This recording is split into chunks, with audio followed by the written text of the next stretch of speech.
Right now, at this very moment, around 13,000 nuclear weapons exist on Earth. They are scattered across borders, buried in silos, nestled in submarines, and waiting in vaults behind layers of steel and secrecy.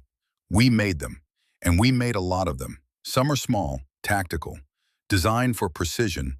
Others are massive, monsters capable of vaporizing entire cities in seconds.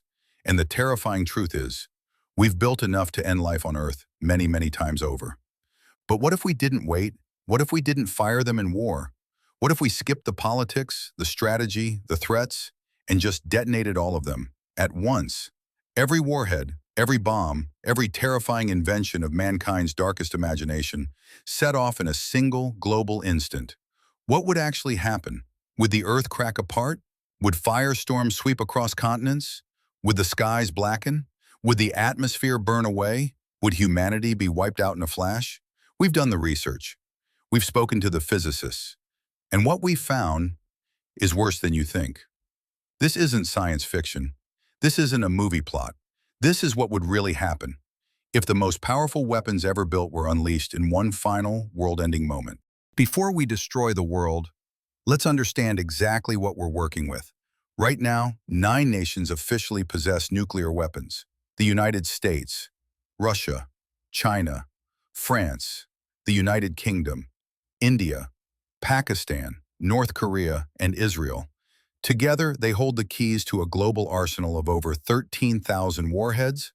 Not all of them are ready to launch. Some are retired, some are aging, but over 9,000 are fully operational, ready to go.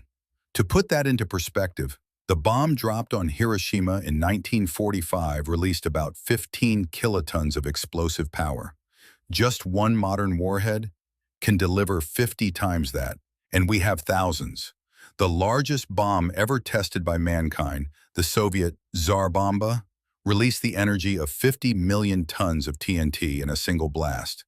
That's more than every explosive used in World War II, combined, multiplied by 10. And even that was just one bomb. Now imagine thousands. Strategic nukes, mounted on intercontinental ballistic missiles, each one capable of flying halfway across the world. Submarine-launched warheads hiding silently in the ocean depths, undetectable and deadly. Tactical nukes, small but precise, designed to be used like artillery. They're everywhere. In silos in Montana, in bunkers deep under Moscow, hidden in forests, deserts, jungles, stored in military bases, loaded on jets, drifting silently in nuclear-armed submarines beneath the Arctic. And the worst part, we don't even know the full extent of it. Many of these arsenals are classified, their true numbers obscured by secrecy, strategy, and silence. We only know what's been reported, and that's scary enough. If we detonated them all, not in war, not over decades, but all at once in a single coordinated moment of annihilation, how much energy would that release? Estimates suggest the total explosive yield of Earth's nuclear weapons is between 5 and 7,000 megatons of TNT. That's 7 billion tons of high explosives, enough to make the entire planet shake, enough to send fire into the skies, enough to alter the climate of the Earth.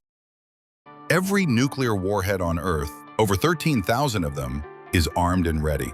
And in this scenario, we don't launch them at enemies. There's no war, no politics, no strategy. We just detonate them, all of them, at the same time. But where? If we spread them evenly across the planet, the destruction would be wide but shallow. If we detonate them in space, the energy would be vast but mostly wasted. So instead, we choose maximum impact. We set off every warhead on the Earth's surface, on land, at sea, and in the atmosphere, clustered in key regions for the deadliest possible chain reaction. In major cities, in industrial zones, near population centers and power grids. 13,000 simultaneous detonations, no warning, no chance to respond, just instant blinding light everywhere. The first thing to hit would be the flash, an intense burst of thermal radiation, brighter than the sun, so bright it could cause third-degree burns tens of kilometers away. Skin would melt, eyes would burn, concrete would blister. Across continents, people wouldn't even have time to scream. They just vanish. Then comes the shockwave. A pressure front so strong it would level cities in seconds. Skyscrapers shattered like glass, homes pulverized, steel bent like paper. Every major city within blast radius, gone, flattened, silent. And that's just the first few seconds. Simultaneously, over the oceans, nuclear detonations boil the sea. Vaporized water shoots into the upper atmosphere. Ships, submarines, coastlines, gone. Tsunamis ripple outward. The oceans themselves are scarred. Then comes the EMP, the electromagnetic pulse. Invisible, instant. It fries electronics across the globe. Satellites fail. Power grids go dark. Hospitals, air traffic, communication systems, dead in an instant. Within 1 minute, every continent is burning. Within 5, the skies are already beginning to change. This isn't just destruction. This is transformation. The Earth as we knew it, the civilization we built, is being unmade with terrifying speed. But the worst part is that this is just the beginning. The explosions are over. The shock waves have passed. The cities are silent. But now, something even worse begins. Above the burning continents, a new kind of storm is forming. Not made of water or wind, but of fire, ash, and death. The countless detonations have ignited everything flammable within reach. Buildings, forests, fuel, plastics. The cities aren't just destroyed, they're burning. And these aren't ordinary fires. They are firestorms, columns of heat rising tens of kilometers into the sky, winds screaming inward at hundreds of kilometers per hour, feeding the flames with oxygen. The temperature in the core of a firestorm can reach 1,500 degrees Celsius, hot enough to melt steel. Whole urban landscapes become open ovens. And as they burn, they release something even more dangerous than heat: black carbon. Billions of tons of soot and smoke are pulled upward by the heat into the upper atmosphere. Not just the clouds you see, but the stratosphere, high above where normal weather happens. Up there, this soot doesn't just fall back down. It spreads. It wraps around the Earth like a dirty bandage. Within days, the skies darken. Sunlight weakens. The planet begins to cool. This is no ordinary environmental change. This is the beginning of nuclear winter. Temperatures across the globe plummet. Estimates suggest that, with this many detonations, average surface temperatures could drop by 7 to 15 degrees Celsius within weeks. In some places, it would be colder than the last ice age. Crops fail almost immediately. Plants wither without sunlight. Global growing seasons collapse. Food chains break down from the bottom up. And this is just the climate. Meanwhile, high in the atmosphere, nuclear detonations have torn holes in the ozone layer. Radiation that once was filtered by Earth's protective shield now bathes the surface in ultraviolet death. Skin cancer rates skyrocket. Eyes go blind. Even if you survive the bombs, you don't survive the sun. And then there's the fallout. Radioactive particles, cesium-137, strontium-90, iodine-131, drift across the globe like invisible poison. They fall with the rain. They seep into the soil, into rivers, into lungs. In the most heavily bombed areas, the ground itself becomes uninhabitable for centuries. If you're still alive at this point, you are one of the unlucky ones. The world you knew, gone. The skyline, the cities, the roads, the networks, reduced to glowing craters and ash. But survival is not salvation, because now begins the slow, agonizing unraveling of everything that made life possible.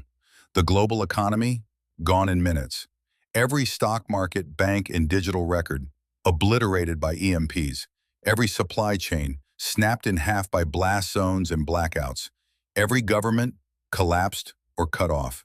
No communication, no coordination, no control. Planes fall from the sky, satellites go silent, hospitals overflow, then fail. Law enforcement vanishes. Electricity is a memory. In just weeks, farms become frozen fields. Tropical regions go barren. Rain turns to snow. The sun is a faint gray disk behind a sky of soot. The food runs out almost instantly. Supermarkets are looted within hours. Perishables rot without refrigeration. Grain reserves spoil in the damp, cold dark. And even if you had food, where would you cook it? How would you keep it safe? Who would you trust? Famine spreads faster than fire ever could. In the first few months, billions begin to starve. And where starvation goes, violence follows. Nations fracture into regions, regions fracture into tribes, Tribes into desperate feral survival groups. People fight for crumbs, for clean water, for medicine, for fuel. And remember, this is happening everywhere. There is no help coming. There is no safe zone. There is no other side of the world that didn't get hit. There are bunkers, of course, the ultra-rich, government elites, military installations. But even they can only hold out for so long. Once the food runs dry and the filters fail, they'll have to face the world above, and they won't be prepared for what they find. This isn't post-apocalyptic. It is the apocalypse. Civilization doesn't rebuild from here. It fades, generation by generation, into silence. But maybe, somewhere, someone survived. Maybe a few isolated pockets of humanity managed to hold on, underground or deep in the wilderness. Could they make it? Could they outlast the fallout, the famine, the cold? Could human life ever begin again? In the darkest corners of the earth, deep underground, far from the blast zones, or hidden in remote wilderness, a few may have made it. Survivalists, scientists, isolated tribes, people who didn't depend on civilization's delicate systems, people who knew how to disappear. Maybe they had bunkers, geothermal power, seed vaults. Maybe they prepared for the end of the world and somehow lived through it. However, even if the radiation didn't kill them outright, its legacy might. DNA corrupted, mutations passed on, cancers blooming in bodies too weak to fight, children born sick, the next generation weaker than the last, humanity degrading. And that's if they can even have children. Radiation doesn't just burn skin, it damages the code of life itself. In the most irradiated zones, reproduction could become impossible. So maybe some live, for a while. But how many? A few hundred? A few thousand at most? Scattered across distant continents with no way to find each other, no way to communicate, no shared language, no shared plan. Just survivors. And they'd be alone in a world that's unrecognizable. No ecosystems left to sustain them. No pollinators, no food webs. The oceans acidified, the forests incinerated, even the microbes in the soil disrupted.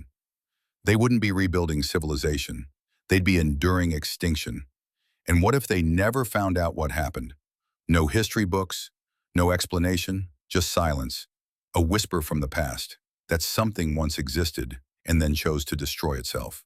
So could humanity survive? Maybe. But would it ever recover? Almost certainly not.